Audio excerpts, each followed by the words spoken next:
Wife, tawag ni Mr. Cheng kay Lucita, ngunit nagulat siya nang wala siyang makuhang sagot mula dito. Minulat niyang mga mata, wala doon ang asawa. Nasa baba na ba siya? She didn't wake me up, Mr. Cheng said while walking to the bathroom para maligo. He's humming a lullaby habang bumailalim sa shower. His heart is happy and full of contentment. Ayos na sila ng kuya niya at bumalik na sa kanya ang asawa niya. Nagtagal si Mr. Cheng sa bathroom ng 30 minuto. Bago siya natulog, he texted his friends na pumunta sa bahay niya kasi celebrate sa pagbabalik ng asawa niya sa kanya. Paglabas niya sa bathroom, nakatapi siya ng towel at sumasayaw pa habang nakaharap sa salamin. He stopped midway nang may kumatok at nang bumukas ang pintuan. Nakita niyang ulo ni Isaac na nakasilip dito. Kuya, nandito na sina Kuya Kim. True to his words dahil umalingaw-ngaw ang boses ni Aldrich sa ibaba. Susunod ako, sabi ni Mr. Cheng at nagmamadali namang bumaba si Isaac dahil maglalaro pa sila ni Kim ng mobile games. Mr. Cheng was about to ask Isaac kung nakita ba nitong ate nito nang nakasarado ng pintuan niya. Nagsuklay na si Mr. Cheng sa buhok niya at ngumiti pa sa salamin. Nang ibinaba niya suklay sa tibol, kumunot ang noo niya nang makitang bracelet ng asawa niya. Doon na siya nagsimulang kabahan. May biglang pumasok sa isipan niya na ayaw tanggapin ng sistema niya. Hindi pa man niya naisusuot ng damit pang itaas. Nagmamadali na siyang bumaba.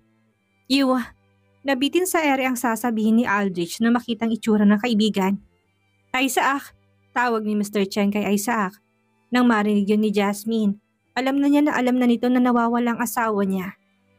Kuya, walang kamalay-malay na sabi ni Isaac. Nasaan ang ate mo? Kumunot ang gwapong mukha ni Isaac at nagtatakang tumingin sa kuya niya. Hindi mo ba siya kasama sa kwarto? Shit! Ani ng mga kaibigan niya sa kanilang isipan nang matunugan na nila ang nangyayari. Kalma ka muna, Yuan. Baka nasa paligid lang si Lucita o hindi kaya ay umuwi sa kanila, ani ni Jason. Para nang mababaliw si Mr. Cheng sa kinatatayuan niya at hindi mawari ang susunod na gagawin. Hindi kuya kagabi. She said to me na palayain ko siya and I said no. And she made love to me. Now she's gone. Agad na ibinaba ni Kim ang cellphone niya at lumapit kay Mr. Cheng. Come, puntahan natin sila sa kanila sa kung saan siya pwedeng nagpunta. Sabi ni Kim na sinusubukang pakalmahin ang kaibigan. Agad silang umalis sa bahay nila at nagtungo sa bahay na tinitirhan ni Lucita kasama ni Alondra. Ngunit ang tanging naabutan nila ay si Alondra na umiiyak.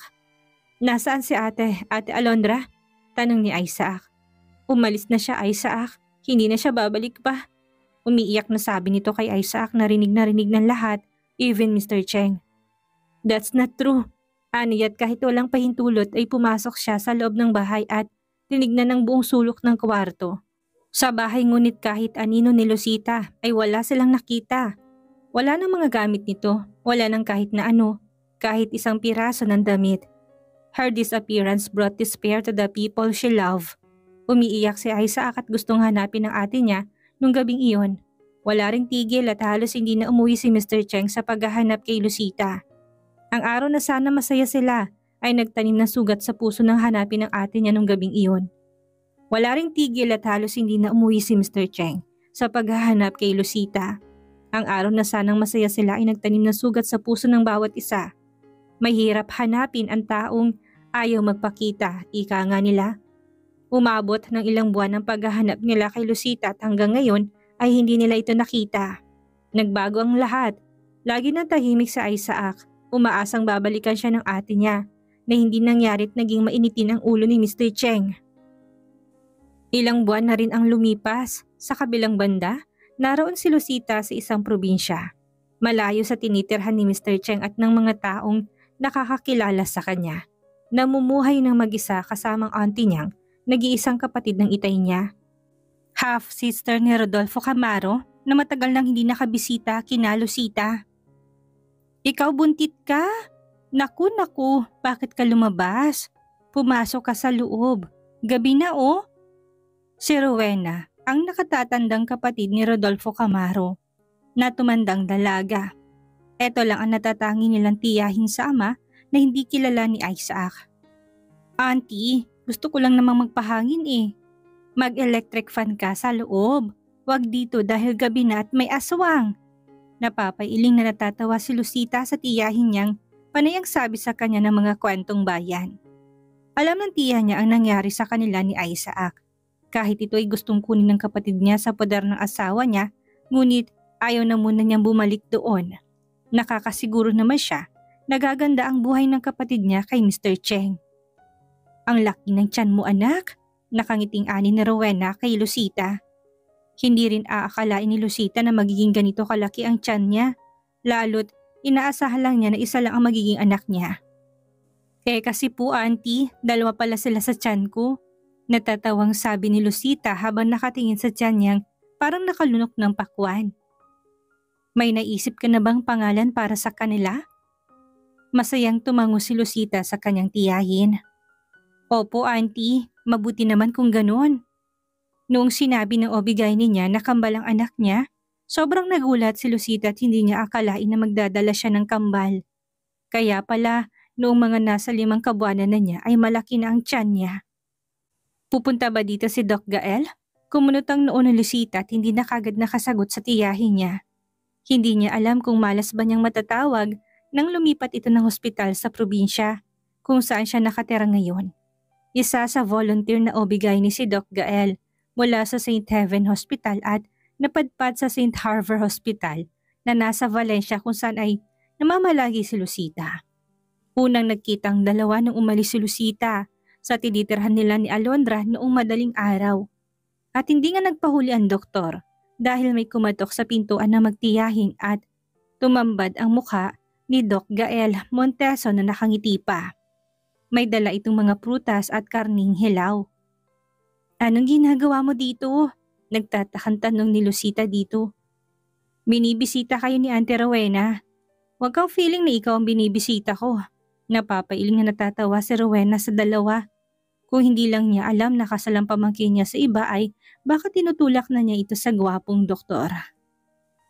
Ang sabihin mo, makikikain ka lang. Natawa si Gael dahil nadali siya ng babae. Ang sungit talaga niya. Ani nito sa isipan niya habang nakatingin kay Lucita na iniirapan siya. May-ari ng karinderya si Rowena na nasa tapat ng hospital. Kaya kilala ito ng karamihan dahil masarap ang ulam na inihahain niya. Liban kay Lucita, napalapit ang doktor kay Rowena dahil noon pa man ay trainee na siya ng St. Harver Hospital bago siya nailipat sa St. Heaven. Kaya kilala na niya si Rowena bago pa siya maging ganap na obigayni. Kaya nagulat siya nang malaman na si Lucita at Rowena ay magtiyahin pala. Pwede po ba auntie? Nagpapakyut na sabi ni Gael sa matanda. Ikaw talagang bata ka? Oo naman, sabi ni Rowena. Nagdala ka ng mga karne, kaya oo. Dito ka na muna sa sala at magluluto muna ako. Naiwan ang dalawa sa sala nang umalis si Rowena papuntang kusina. Hindi inaya ni Lucita si Gael na maupo bagay ni kinasimangot ng binatilyong doktor. So Mrs., bakit nga pala napadpad dito? Tanong ni Gael trying to open up some conversation. Huwag kang tsismoso, Doc. Masungit na sabi ni Lucita. Hindi niya bababaan ang attitude niya dahil wala naman sila sa hospital. Kapaka-attitude. I'll let it sleep.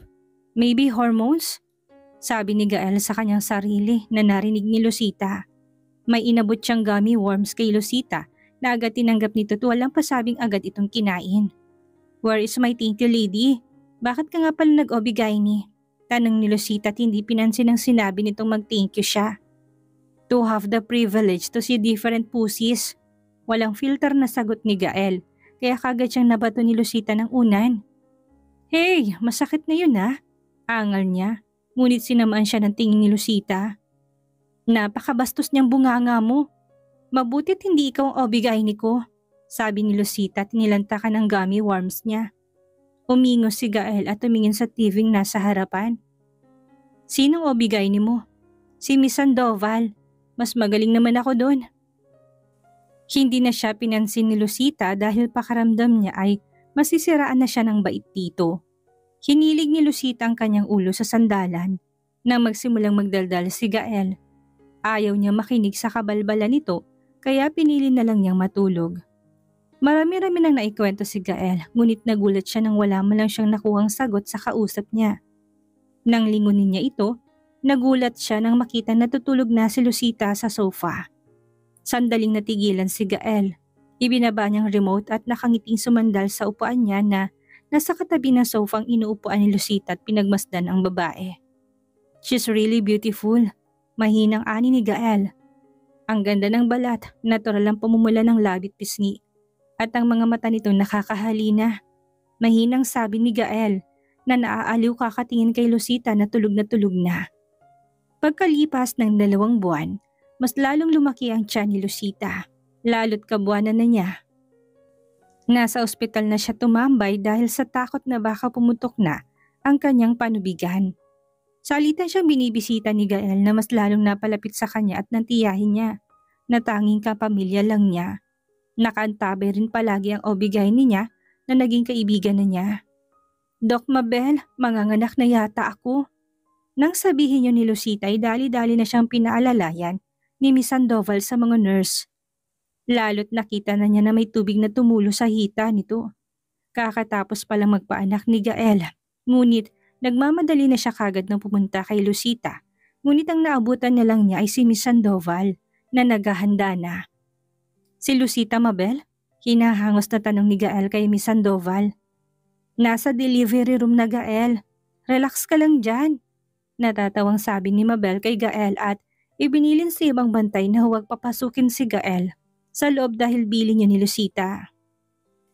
Sa loob, matapos ang ilang ere, magkasunod na iyak ang umalingaw-ngaw sa loob ng delivery room. Nakangiting na pagmasdan ni Lucita ang 2 anak. "Liam, Andre," mahinang aniya bago nawala ng malay. "Gael, para ka ng papa sa 2 gwapong baby na yan," nakangiting ani ni Mabel. "May lovely OB-GYN na nagpaanak sa akin. Kasalukuyan kong pinipirmahan ng papel para sa birth certificate ng 2. Si Liam Cheng at Andre Cheng. Andre likes me." Tuwang-tuwang sabi ni Gael dahil mahimbing itong natutulog sa kanya, while Liam is not. Kapag kinukuha siya ni Gael, bigla itong iiyak kaya ibababa niya kagad ito o hindi kaya binibigay niya kay auntie. "Kamusta ng pakiramdam mo, beautiful mommy?" Natawa ako sa sinabi ni Mabel. Isa din siyang volunteer galing sa St. Heaven Hospital, kasabay ni Gael. Dapat ay 6 na buwan lang sila sa Harvard, but nagpasa sila ng application para magpalipat dito sa probinsya. Magkapatid lang naman ang may-ari ng Heaven at Harvard at sa pagkakaalam ko ay mga kapatid ni Gael ang may-ari sa 2 hospital na ito. Kaya no wonder na madali silang nakalusot ni Mabel. "Ayos naman ang pakiramdam ko, Doc," nakangiti kong sabi. "Bukas makalaway makakaalis na kami dito kaya sobrang excited na akong umuwi kasama ng 2 anak ko. Di binilin ko na kay Aling Rowena ang mga dapat mong kainin at huwag kainin. At isa pa, mukhang magtatambay si Gael sa inyo." Napatingin ako kay Gael. Aliw na aliw si Gael kay Andre. Napangiti na lang ako bigla dahil parang tanga ito na kinakausap ang anak kong tulog na tulog. Laging tambay si Gael sa amin dahil nakikikain ito sa amin. Minsan nga napapatanong ako sa sarili ko kung gaano kakapal ang mukha niya at mukhang hindi man lang siya nahihiya na kumain sa amin. Pero sa ilang buwan niya nang inilagi ang pagtambay sa amin, nasanay na rin ako sa kanya. "Akin ang anak ko, Gael. Baka mahawa ng virus mo, padididiin ko muna." Sabi ko't kunwaring sumimangot. Humaba ang nguso niya at sinamaan ako ng tingin. "Anong virus meron ako?" "Virus na mahilig sa..." Natatawang sabi ni Mabel kay Gael, dahilan kung bakit mas lalong humaba ang nguso niya habang inaabot sa akin ang anak ko. At least gwapo akong daddy nila. Sabay kaming napatingin ni Mabel sa kanya nang sabihin niya yon.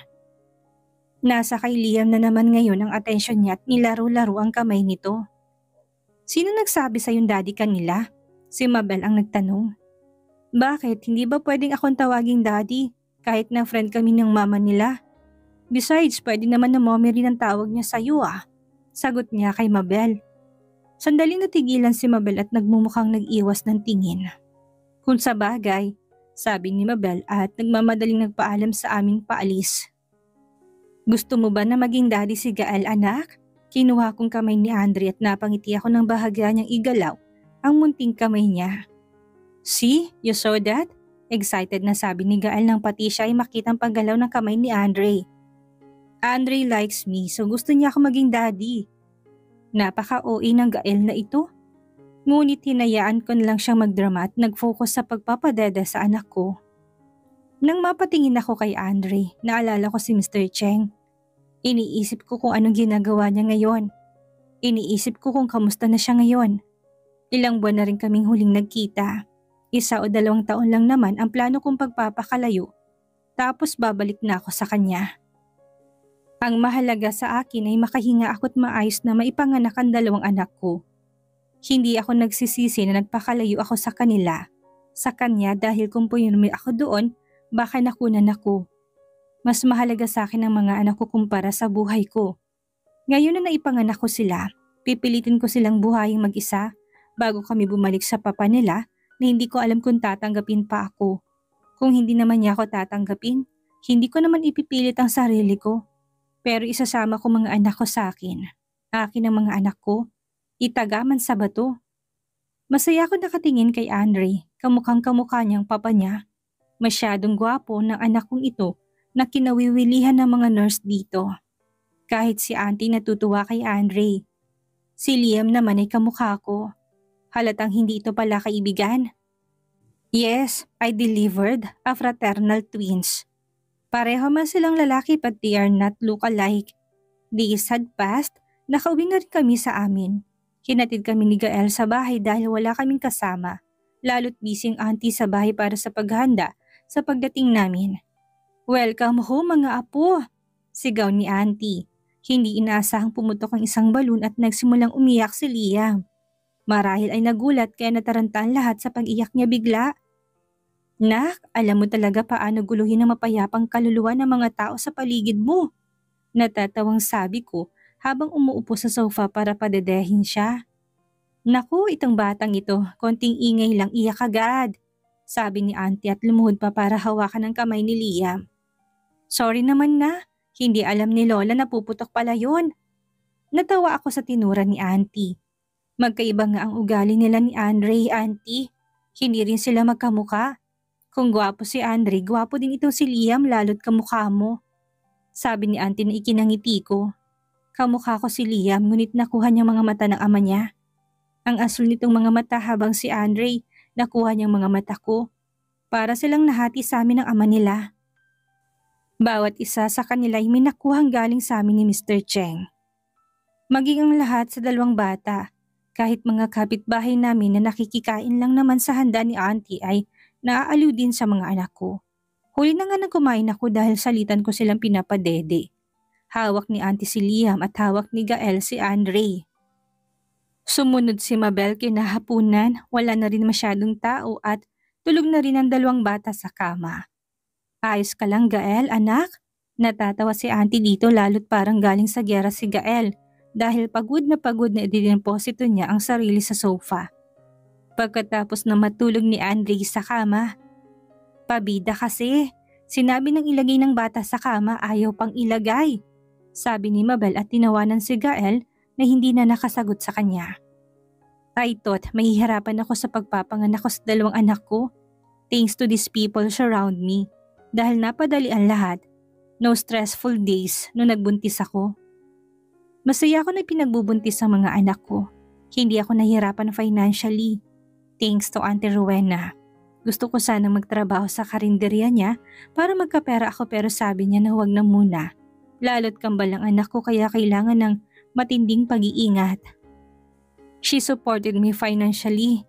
Sila ni Gael ang nagbigay ng lahat ng kailangan ko, even vitamins. Kahit na sinusungitan ko si Gael, he gave me the things na kakailanganin ko sa pagbubuntis. Binilhan niya rin ako ng mga gamit pang baby. Alam kong kaya itong gawin lahat ng asawa ko. But this is what I need, to breathe at hindi siya maibibigay nun. Lalo't kapatid siya ni Jason. Alam kong darating ang araw na mapapatawad ko rin siya. But as of now, hahayaan ko munang oras at panahon na magdikta sa isipan at puso ko Napatawarin ng kapatid niya at umaasa na lang ako na maintindihan ito ng asawa ko. Maiintindihan ako ni Mr. Cheng. Look at your son. Na-stress na sabi ni Gael sa akin habang nakatingin sa anak ko si Andre. Nagumagapang sa sahig dahil gustong lumapit sa akin. Lucita nga and not Elle. Natatawang sabi ko habang umuupot bukas ang kamay na sinalubong anak kong bumubungis-ngis habang papalapit sa akin. It's the same Lucita. It starts with letter L. That makes you as L. Hindi na lang ako sumagot pa sa logic ni Gael dahil ako mabobobo dito. Anak, andungis mo na. Sabi ko nang makitang damit ni Andre na nagmistulang brown kahit na puti naman. Your babies are weird. Nakangiwi ngunit nangingiting sabi ni Gael nang gumapang sa kanya si Liam at humawak sa paa niya na tila ba'y nagpapakarga. They crawl at their 7 months. Doon naman talaga nag-start ang babies na gumapang ba't sang-ayon ako sa sinabi ni Gael. My babies are not weird. They are just talented. Wala ka bang papaanakin ngayon at nandito ka? Tanong ko sa kanya habang nagtitipla ng gatas ni Andre. Katatapos lang, naumay na ako kakatingin sa foka ng iba. Sana naman, nagsishave muna sila bagong kabuanan nila. Natatawa kong ibinato sa kanyang takip sa beberon ni Andre dahil sa sinabi niya. Karma mo yan, mahilig ka kasi. Anong mahilig? It's part of my profession. Akala ko naman kasi dati shining like a diamond ng mga kifi. Hindi ko naman alam na may mga forest-like pala. Buwisit talaga tong animal na to. Patawarin ako ng Diyos pero makakadisgrasya ako dahil sa walang filter niyang bunganga. Tumahimik ka nga dyan, Gael. Kahit kailan ang dumi na bunganga mo. Bakit ba? Anong masama sa sinabi ko? Lahat ng sinabi mo masama. Kasing sama ng mukha mo. Agad na humabang nguso niya at kinuha si Liam at lumapit sa sofa at doon naupo. I'm saying the truth. Kanina may pinaanak akong magandang mukha. Mukha lang niyang maganda, yung sa ibaba niya parang masukal na kagubatan. Buisit, hindi ko na napigilang matawa sa sinabi niya. Alam kong hindi siya nagbibiro dahil seryoso mukha niya. Tapos, you know what is worst? The smell. Ayaw ko na lang mag-talk sa amoy na masukal na kagubatan na yun. Ibinaba ko si Andre sa crib niya at binigay ng daddy niya sa kanya. Ilan na bang nakita mong ano? Hindi ko masabing bagay na yon dahil nakakahiya. Buti na lang talaga't hindi siya nagpaanak sa akin dahil kung nagkataon, mapapatay ko siya. Nang foke? Marami na rin, iba-ibang size, ni itsura at ng kulay. Kaswal na pagkakasabi niya na para bang normal lang sa kanyang makakita ng ano ng babae. O bakit parang nalugi ka pa? Sabi ko habang tinitimplahan ng gata si Liam na ngayon ay inaabot ang beads sa damit ni Gael. I've seen a lot at Foke L. Ba't hindi ko man lang sila nadidilaan? Agad kong tinakbong distansya sa pagitan namin at nasapak siya. Pwede ba kahit isang beses lang? Shh ka muna. Magtino ka nga Gael. Puro kakalokohan. Hawak ang ulo na binatukan ko. Humarap sa akin si Gael na nakasimangot. Grabe ka namang makabatok sa akin, El. Anong tingin mo sa ulo ko? Bola sa golf? Ang lakas Puro kakalokohan. Akin na nga yung anak ko. Baka mahawa pa dyan sa kahalayan mo. Kinuha ko si Liam sa kanya at nilagay sa crib niya. Katabi ng crib ni Andre. Mabutit hindi sila malikot dumede kaya hindi nahuhulog sa una ng feeding bottle nila na ginawa kong pangharang para makadede sila ng maayos. Agad kong pinulot ang mga laroang nagkalat sa sahig. Hindi na ako nagtaka nang maramdaman ang presensya ni Gael sa gilid ko na namumulot din ng mga laruan. Kumain ka na ba Gael? Hindi pa, aniya. Marunong naman ako magluto ba't hindi kasing sarap ng kay auntie? Ba't kakain na rin ako? Dagdag niya. Okay. Tumalikod ako muli para mamulot ng laruan. Nang tahong, inangat kong laruan sa eret nakita ko na lang siya na nagtumakbo papalayo sa akin. Nasa bandang pintuan na siya. Grabe ka talaga El, anong masama sa tahong? I mean, yeah, it looks like, but it's yummy naman. Hindi na niya natuloy ang sasabihin nang makitang laruan na lumilipad papunta sa direksyon niya. Loko-loko talaga yun, nailang nasabi ko. Agad ko nang inasikaso iba ko pang gagawin nang makita ang tulog ng mga anak ko. Binuksan ko munang TV. Pagbukas ko ng TV, unang tumambad sa akin ang mukha ng asawa ko. Sandali ako natigilan at nakaramdam ng pangungulila sa kanya habang nakatingin sa larawan niya. Hindi ko alam ang sasabihin ko. Masaya ako na makita siya kahit sa TV lang. Ayon sa ulat, successful ang naitayo nitong kumpanya sa Mindanao. Malapit lang dito sa tinitirhan namin. Marami pang sinabi sa kanya ngunit nawala ang ngiti sa labi ko nang makitang larawan niya na may kasamang iba. It's Valentina again. Sinasabi sa ulat na nakikitang dalawang magkasama. Ayon sa mga netizen na sumusubaybay sa relasyon ng dalawang anak ng kilalang pamilya na may relasyon ng mga ito na pilit na hindi sinasupubliko. Ngunit may napapabalita rin na kasal na si Yuan Cheng sa non-showbiz girlfriend nito na hanggang ngayon ay palaisipan pa rin sa karamihan. Tunghayan natin ang ibang salaysay ni Recas. Sabi nung news anchor, hindi ko maiwasan na hindi mapairap sa narinig. Ngayon ko lang naisip, itinago lang ba ni Mr. Cheng ang tungkol sa akin para maprotektahan ako? O dahil kinakahiya niya ako? Bakit ko naman iisipin yan? Never in my life na kinahiya niya ako. So I shouldn't doubt him. Besides, kilala naman ako ng mga taong malapit sa kanya. Napabuntong hininga na lang ako. Namiss ko siya sobra. Napahawak ako sa screen. Mahihintay mo pa ba ako? Babalik pa ako sa'yo.